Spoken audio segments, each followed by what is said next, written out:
So hi everybody, thank you so much again for tuning in to Magnify Our Impact. And today I'm super excited with this interview because I'm with Luisa Omielan, and I'm really privileged to be able to interview this lady for a number of different reasons. There's some synergy, of course, with regards to my background and the fact that she's clearly super talented, done extremely well, been super successful with regards to her career so far. And you know, I'll talk to you a little bit about her and what she, you know, what she's achieved, and then she can tell us a bit more about her life, but also with regards to how she looks to help us and create an opportunity for us to help people who are struggling, and indeed to put a smile on so many millions of our faces. So it's lovely to have Luisa with us, and I'm just going to give you guys a potted history because this lady's done so much. Started at the Edinburgh Fringe, I think is correct, and brought a book out with Random House Publishing, and also crowdfunded an enormous amount to start and launch her career. And then, you know, a breakthrough BAFTA Brit, so just enormous success with regards to her own career as a comedian. And over 40 million people have watched her videos. It's probably a lot more than that now, but wow, that's insane. So Luisa, thank you so much, first of all, for your time, especially at the moment, and for just giving us a sense of inspiration. And this really is, for me, this is twofold. One is to learn about your guts and your courage, and how do you take something from, you know, a start and build something super successful globally, because so many people listening to this are working really hard, are just getting to gear one, gear two, and you've taken all of your talent and your resources and you've become super successful. So we'd love to hear about that. And also how you are so passionate about giving back, and how you use your resources that you've built now to be able to create a positive impact. So I've said a lot there, but I'll just hand over to you and just chat to us about where you've been and what's made you so successful. Oh, well, you're being very, very kind. It's so funny, isn't it, to understand our definition of success? Because when you reel it off like that, you go, oh yeah, I've done all right. I have done quite a few things. Like, I've done quite well. But like, I don't know if it's just the time to reflect or what it is, or this time in lockdown.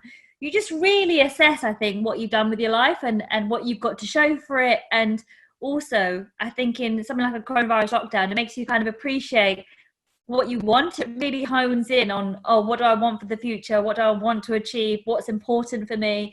My success, I still don't feel like I am successful. I still feel like I've got such a long way to go, which is the funny thing about the idea of success in a career, isn't it? And especially a career in modern times. I think it used to be that you would work for a company for, you know, 15, 20 years, and you started as the, you know, a person in the post room, and you end up being a CEO. And now it's changed. So my career in comedy, I've been fortunate enough to do so many different things. So at the moment I'm working on podcasts, but for a long, long time I was doing just gigs, 5-minute sets, like going around the country doing 5-minute sets, not getting paid, traveling several hours at a time, back and forth, back and forth, back and forth.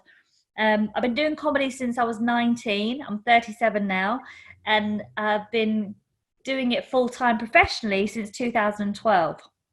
So I went up to Edinburgh Fringe Festival, which is a big festival for acts and artists.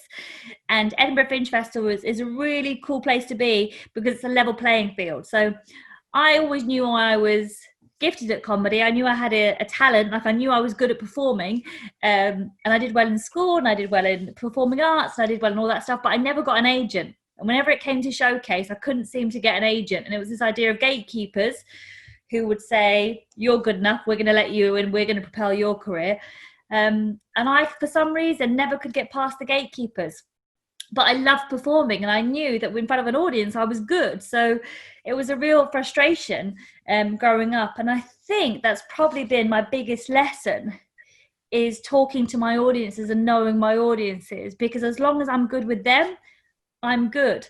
So my whole career has really been based on developing a relationship with my audience, and they're the ones that have helped me. They're the ones that crowdfunded me several times. They're the ones that support me. They're the ones that come to my live shows promote them, sell them out, everything. So it's really, I think, a success based on where I am successful is I have the best audiences in the world. Like, they're phenomenal. And so you mentioned an area of success there is how do you frame success. And so when you were a kid, you know, when you were 8, 10, 12, or, you know, and when you remember those salient points where you dreamt and you would love to do this, was it to be on stage or was it something else? What do you remember dreaming about as a kid? I've always wanted to work in comedy, like since I was a little girl, since about 4 or 5. Like, I've always loved the idea of clowning. I love Charlie Chaplin. I love French and Saunders. I loved Victoria Wood. I loved, I even loved watching Michael Barrymore with the, whatever it was, like Kaya or whatever. Yeah, like I loved all those shows where there was so much physical comedy, and I really, really identified with that. I think because my parents were Polish, my grandma was Polish, and Polish was my first language, not English. And so I learned very quickly to, even though I was born in England, to use body language and use facial expressions and gestures to try and communicate with people. And for me, like, comedy is a universal language. Like, it doesn't matter where in the world you go, you can kind of connect with somebody through laughter and through, you know, the way body language and everything. And so I always wanted, but I just thought I would be like a superstar, naming lights in films, on stage. I just always felt this idea of being on stage with lights on my face. When I was younger, that's all I ever used to imagine, just lights on my face on stage, always. And so when you were at the Fringe and all these different shows and you were doing 5-minute sets without getting paid and traveling around the country, and I know for one, you know, how draining that can become sometimes. And it does. And you're knocking on so many doors and agents seeing you, and you know your audience is like flying and you're doing so well, and yet you're getting knockbacks. Is there something that you used to tell yourself, or is there moments, or is there a psychology that you used to believe in or visually imagine something that will just get you up again when you're knocked down and say, I'm going to keep going? What is that ingredient of courage that tells you you're going to do this? It's a must. It's interesting because it's almost it's for sometimes I think some people that are insecure, I think, are worry about ego, or worry about confidence, or worry about saying, oh, I've got it. I've got something special that I know is good. Like, I know it's good and I've got it. And it's a fine line between being egotistical and actually just knowing what you're good at. And for me, every time I failed or didn't get an agent or didn't get thingy or didn't get signed or didn't get the work, when I go up on stage, and like, I die all the time, don't get me wrong, like I can bomb very easily. I'm very good at bombing on stage and dying, but when I do well, I guess it's that relationship with the audience that reminds me, I'm like, no, I have got it. Like, I am good. Like, I just saw me being good. So the proof is kind of in the pudding. But it's a constant learning process, because you have to be bad at comedy a lot in order to get good at it. Right. And it's very normal for example, to die on stage is very much part of the process of being a comedian. There's nobody in their whole career that, it's not like you do it for 20 years and then you no longer die. You always die. So it's actually, I think comedy is quite good like that, because it grounds you and it teaches you. You just have to get up again. And that's the brilliant thing about Edinburgh Fringe Festival. One thing I always remember is you might do 4 or 5 gigs a day, right? So you go do a gig, you do really well, do another gig, a bit awkward, do another gig, and you die on your hole. Like, you die so horribly that your skin crawls and you just want to, like, bury your head under a duvet. But you can't, because 10 minutes later you got another gig. So you're forced to get up again when you already feel horrible. And then it kind of, you know, it's like having a shot. It's like having, I don't know, it's like having a shot of syrup after something nasty. Do you know what I mean? You just have to clear it out and get on with it. So luckily, it's been going back to that live stage that has helped me, which I guess is what's making now difficult with the lockdown, that we haven't got that opportunity to go remind ourselves of what we're good at, you know? So I know, you know, success, like you said earlier, absolutely is different for all of us. And, you know, so if you were to frame it for yourself, and say the 3 things that have made you successful or popular in the world, what would you say are the 3 ingredients that are most important for you? I would say they've been my success, and they've also been my, like, not downfall, because I haven't downfall, but negative. I say they're things that I strive that have positives and negatives. I'm incredibly honest. That's been a reason I'm successful, is because I'm incredibly honest, and I'm incredibly honest on stage, and audiences love that, and they can tell it, they can sense it, and they love that. And I think that's what made my shows stand out when I first started doing them, is that they were very honest. I was very pure, spoke about loads of things that were really ugly and horrible that now is more popular to talk about. So very honest.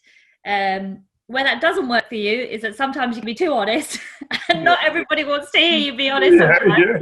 Sometimes you have to play the game a bit and know when to smile politely and say thank you.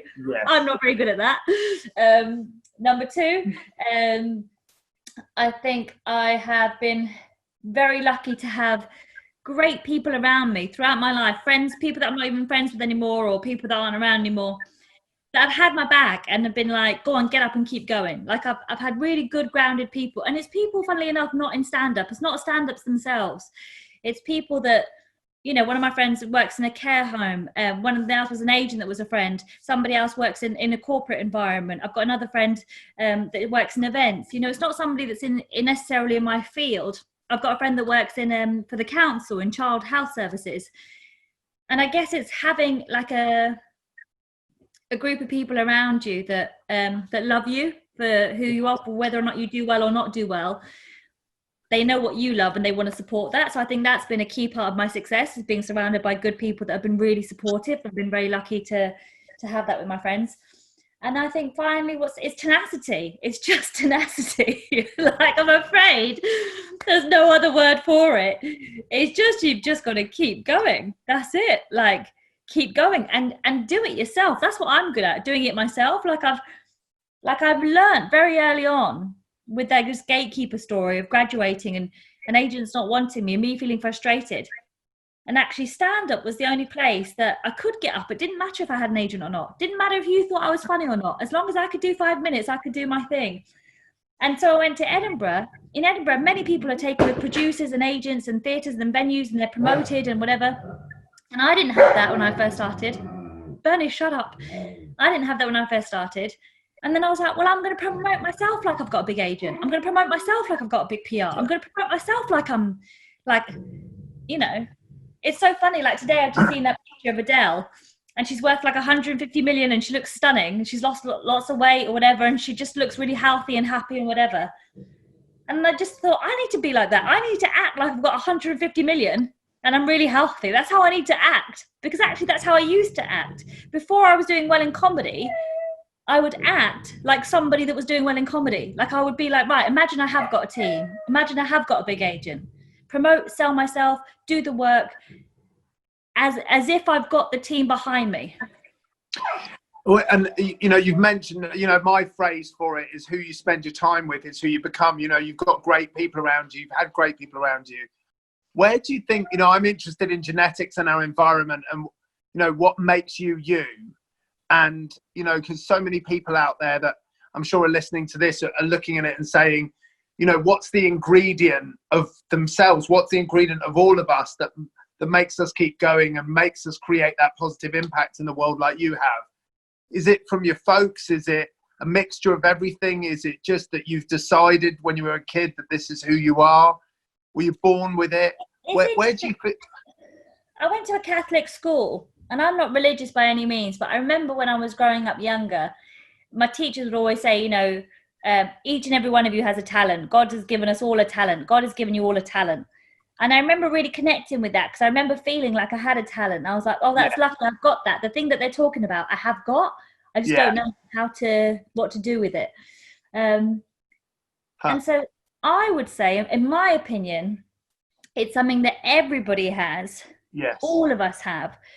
But it's being brave enough to listen to it and brave enough to follow it. And I think so many people think that they don't know what they're good at, or they don't know what to do, and they don't know.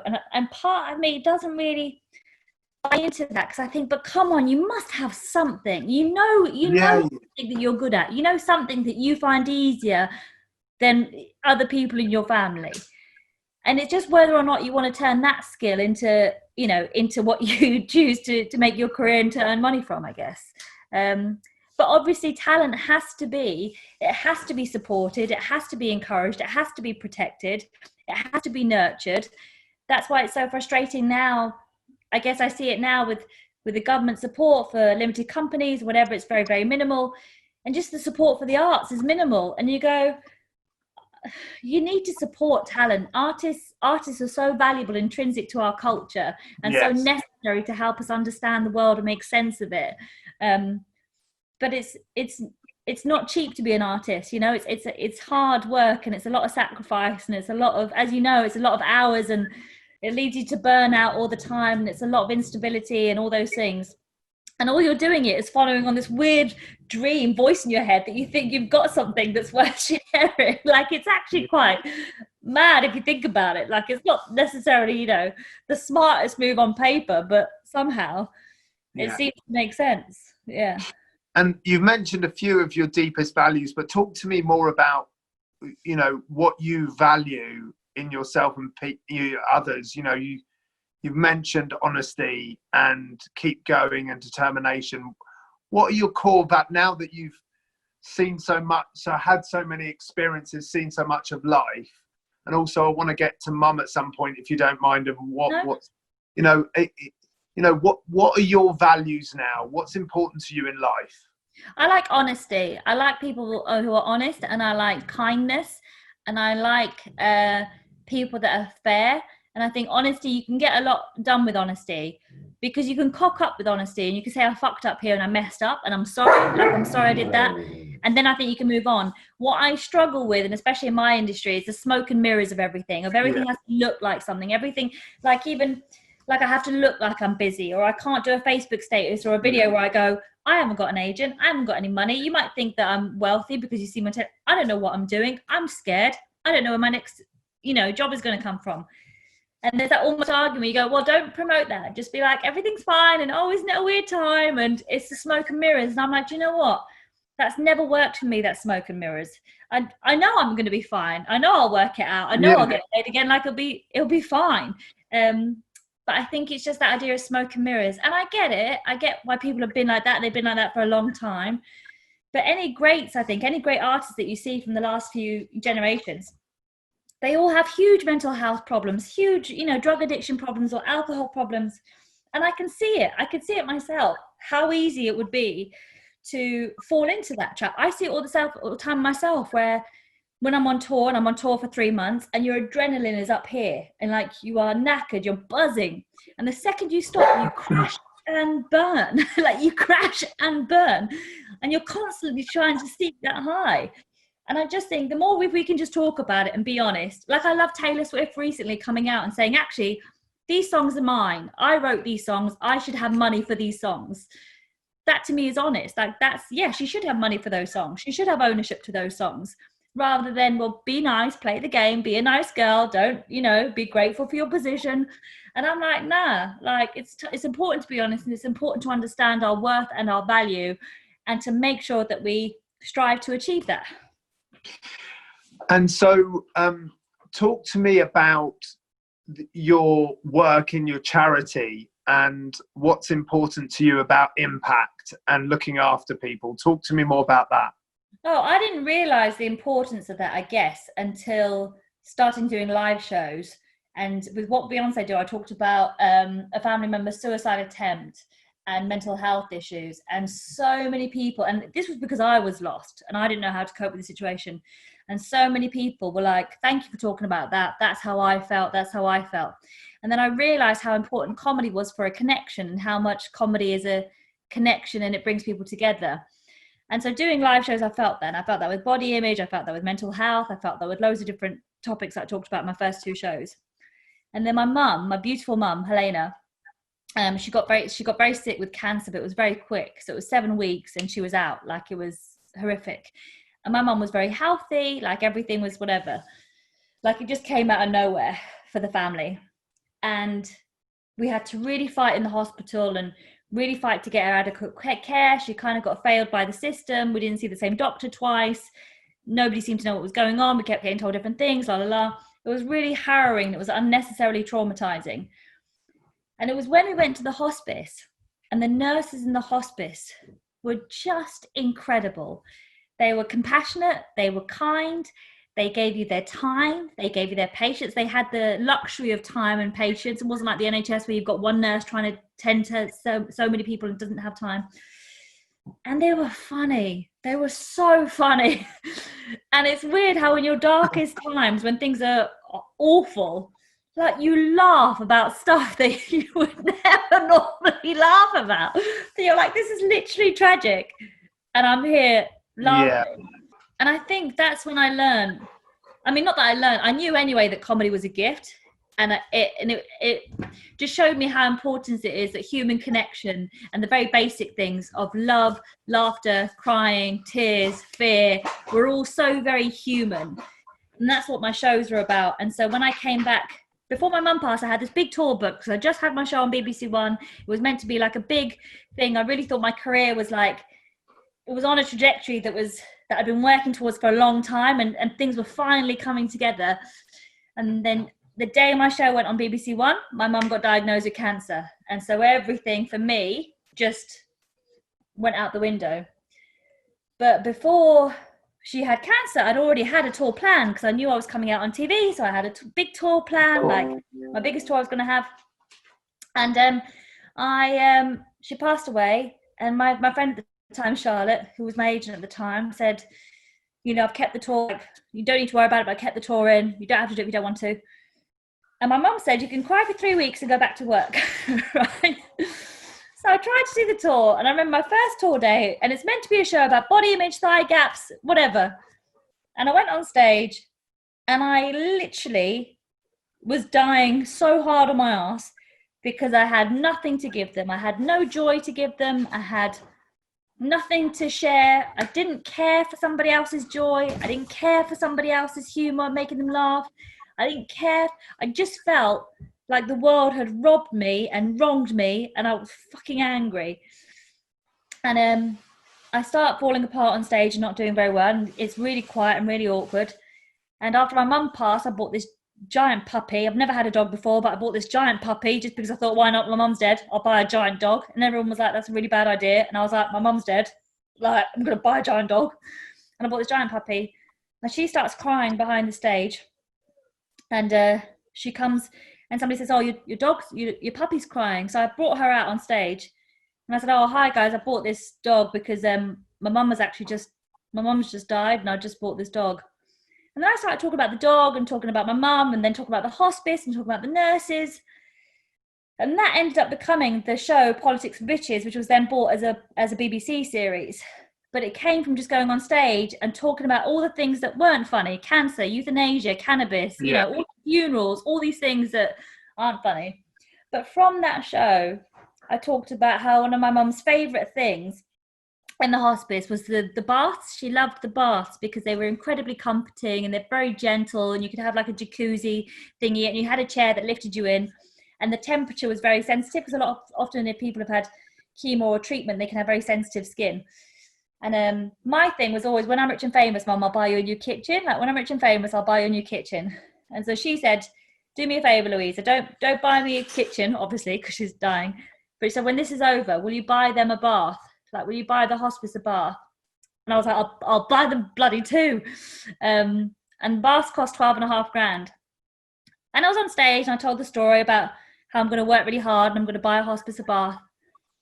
And then afterwards, after the show, the love I got from that room in Bath, people were like, can we give you some money? We want to give you money for a bath. We want to give you money. Like, let's give you some money. And I was like, I didn't even, here's a pint glass. Put some money in there. I don't know. And I ended up making like several £100s.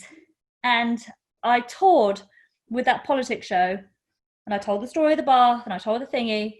And people wanted to give. Like, they just wanted to give. And they all had a story where this happened to my mum, this happened to my son, this happened to my daughter, this happened to my auntie. Not necessarily that they died or passed away, but just they got wronged by something, or sadly, some cases they did pass away, and they loved the connection of somebody else being honest about it on stage and saying life is shit. It's really hard, and here's how hard it is, and I don't know what the answer is, I just know that it's hard. And sometimes that's enough for people to connect. And I was lucky because I'm a comedian, I'm funny anyway, so I could find the jokes. Yeah.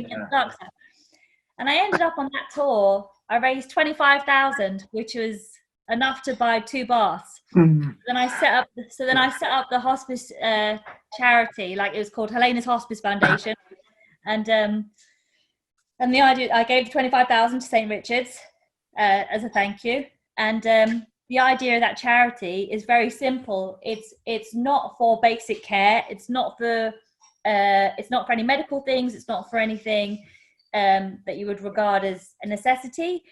It's for anything that brings a little bit of light and luxury to somebody that is dying. And if they want a Prosecco bar, we'll buy them a Prosecco bar. If they want, luxury bath oils, we'll get them luxury bath. If they want a wig, we'll send them a wig. If they want makeup to draw down their mouth, we'll send them that. Yeah. So the charity has since then, we've just given away really simple things. So recently I had a wonderful donation from somebody whose mum sadly passed away, and the family, after funerals, sometimes the other families give cash. They requested that the cash came to my charity.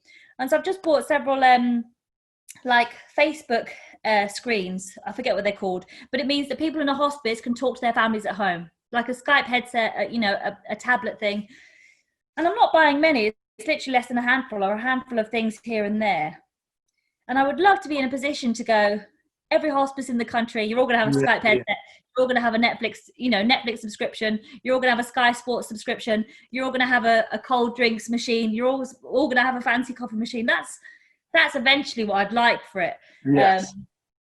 But it's just that idea, and it came from just people being kind and caring and human and just, gorgeous.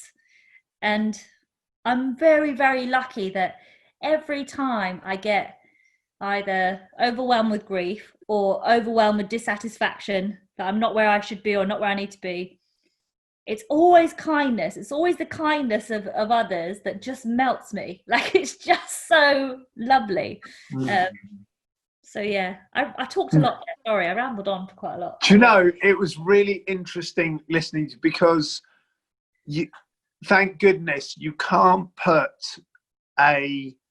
I've found this. I've been really lucky at conferences and stuff. I've listened to some incredible speakers. I mean, like world class speakers, and when I'll share this with you. Lots of people have probably said this to you, that your storytelling is fantastic. It's just, I can listen to that for hours. Oh. And what is interesting about it is that I learned a lot about sensory acuity, like our senses, and some of us are visual. And I can see your mum, you do it naturally. And I guess that's what makes you a great comedian and great on stage, is that I'm just lost in it. And I suppose that's that's the gift, is you just go there with you, right? So I suppose that's what I feel. So I just want the stories to go on, and I guess that's your talent. And so talk to me about, I'm one for talking about granular or universal thinking, and I'm fascinated by it because we have this, what they call filters of communication, I guess, where I can see it so much in me, is 1 minute we're focusing on something right in front of us, and then we're talking about and we're thinking about looking at the whole planet, and we zoom from this minute problem, like, something's gone wrong on a phone call and a friend's crying or whatever it is, or it's amazing and you've just had a great experience, and then something happens, you go vroom, and then suddenly you're one of 6.7 billion people. So when you look at that, and you look at the problems we're facing, when you zoom out and you talk about, mum and what happened, when you look at cancer as a whole in the world, or climate change, or whatever, and you look at these big problems, what do you think are our biggest challenges, you know, in the world? What do you think about these global things like coronavirus or cancer or climate change?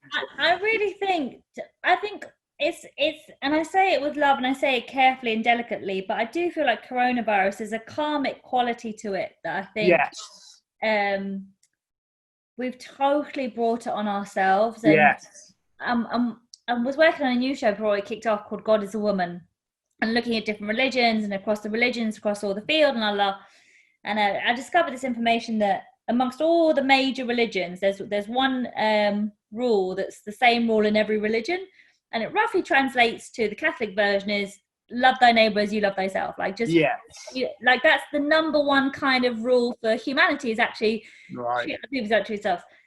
And it's so funny that all these problems and everything actually have a really simple answer, and it sounds simplistic to be like throw love at it, but I think that's the thing I learned after grief or during grief, everything is throw great love at it, and there's not enough great love being thrown at anything. no, it's all about personal gain and personal wealth, and there's no honesty, there's no accountability, there's fragile egos, there's people that are in privileged positions of power that haven't got the qualifications. Like I've worked for years gigging, so I hope when I'm on stage in front of a group of people, like I've kind of earned my place there to be able to do it. If I haven't got something to say, more for me. And there's plenty of times that's happened, but that's kind of how it works.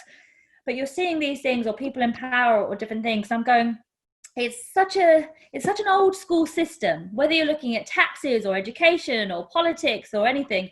There's these systems that have been in place for a long time, and I think they worked for a long time. But I don't think they're working anymore. And I feel like the world is breaking and changing, and to get all woo-woo on you, like I do feel like we need a more feminine female energy. I think we need to move away from the kind of masculine, aggressive, everything I can have for me, let me be all being and consuming and powerful. I don't think that. I think it needs to be more community based. I think it needs to probably be more plant based. We're saying like I'm not vegan at all, like I should be, but like I can clearly see the data and the information about, you know, how good it is for ourselves to eat more plant based food and for the planet. And even simple things like having a dog myself and suddenly having an animal that you just go, oh yeah, animals are beautiful souls. Like just that idea of everything has a soul, and we've just become so detached. I think fear is our biggest problem, because people are too scared to make big choices, take control and do things out of fear that maybe haven't been done before. Even things like, I don't know, I'm probably getting crap for this, but like universal credit or universal income, or do you know what, like now with coronavirus, do you know what, you're right, everyone is screwed, let's make sure everybody's taken care of, everyone's getting the same amount of money, like let's just try something different. This idea like today was oh, you don't want to get people addicted or used to or too, you know, dependent on furloughing or whatever. All right, mate, like it's the language that's the same language of people that have been on benefits or thingies. Like I just think that we need to empower people a bit more from the bottom up. We need to empower people to feel good and love and education. And I think maybe a lot of it needs to go in the younger ages. So my friend works for child mental health services, and she's always saying, she's like, if you could invest from like 0 to 7 or 8, and you could just make sure every child has got a loving home, food on their plate, access to a decent education, you could eradicate so many problems just by doing that. And obviously we don't do that, you know, we don't work like that.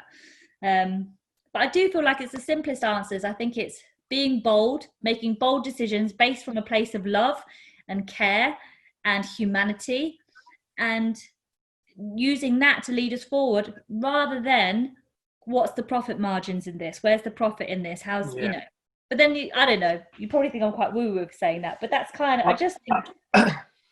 I mean, you know, and I'm sitting there going, it's exactly where I'm at. And you know, I went on a course many years ago where I studied this, you know, female male energy and, you know, our sense of emotional needs and that are in us. And I think we all have male and female energy. And absolutely, I think, you know, we've had hundreds of wars, we've tried male energy, and it's a balance. I get it's a balance, but absolutely, you know, community living and looking after each other and loving each other, it's primal and it's critical. Just tell me, you know, I was interested in, because I'm a big one for moments that you choose a path. And I know that moments don't just happen. And I know that we learn a lot from pain and difficulty, and that's what can grow a human being. But if you look back, I look back at my life, and there are 3 or 4 moments, and maybe they were built or maybe they just happened, where they've taken me on a certain path, big moments.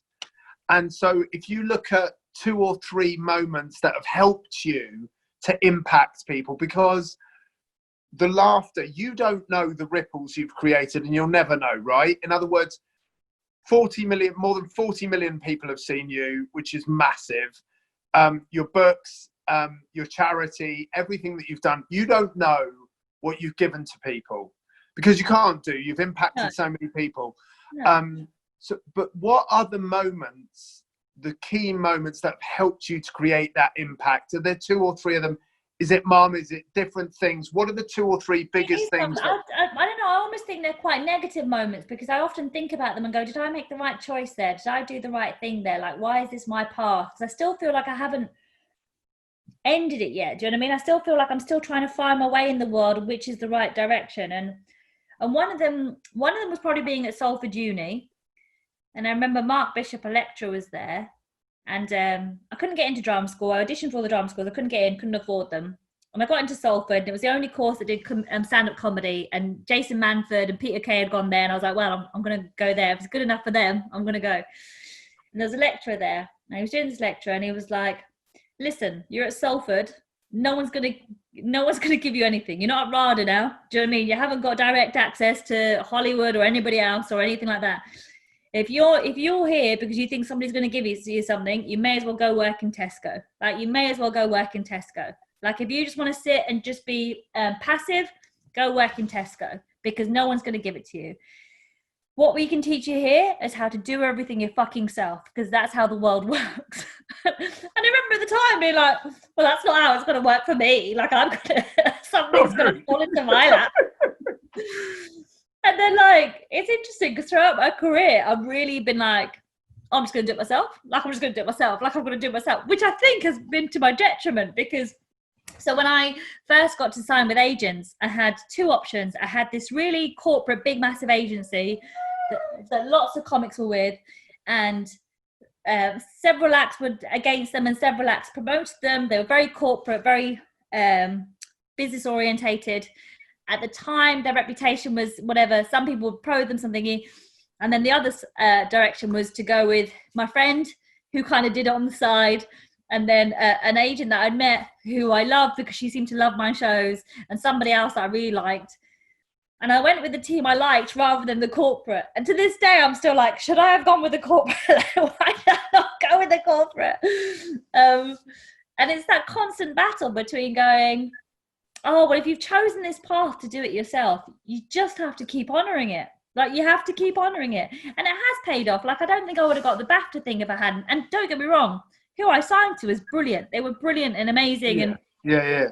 It just led you on a different path. So when I'm sat here in Birmingham, you know, and I'm not worth 30 million yet, I'm like, have I made some wrong choices, or have I still got time? Like, am I proud of everything I've done? Yes. Am I proud of the shows I've done? Yes. Would I have written those shows if maybe I'd had more commercial success younger? Like, say, for example, if I was a household name within a few years, I wouldn't have written the shows I've done. I wouldn't have created the work or the content. And I'm proud of that work, and I'm proud of that content.